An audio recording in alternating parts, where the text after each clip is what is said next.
Hey, it's Daniela at California Carnivores, and here I am sitting on the gravel, kind of under a bench with my favorite Darlingtonia. And it's because I wanted to show you a trick to growing in Darlingtonia that works really well in hot climates.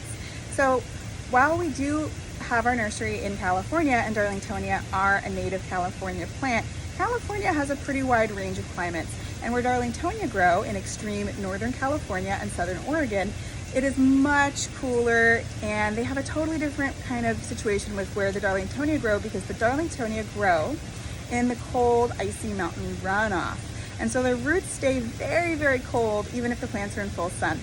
And here in Sonoma County, it gets really hot, and we need to keep the plants in a lot of sun, but we need to keep their roots cold.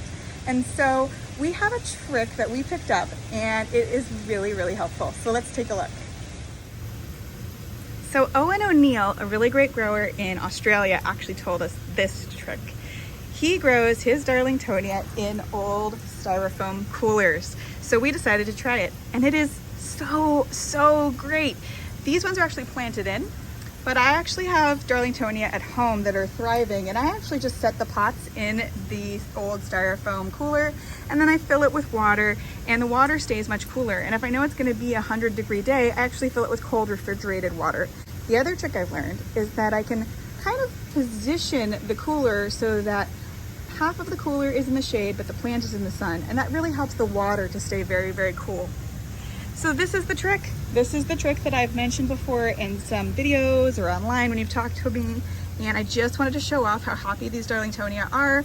And we actually brought this one in from outside just because we wanted to, mess around with these Darlingtonia. But we grow them outdoors in zone 9B, and we have extreme temperatures, and they love it with this insulating styrofoam cooler. Okay, I hope that was a little bit of a helpful tip on the styrofoam coolers. And if you do try this, let me know how it works out for you.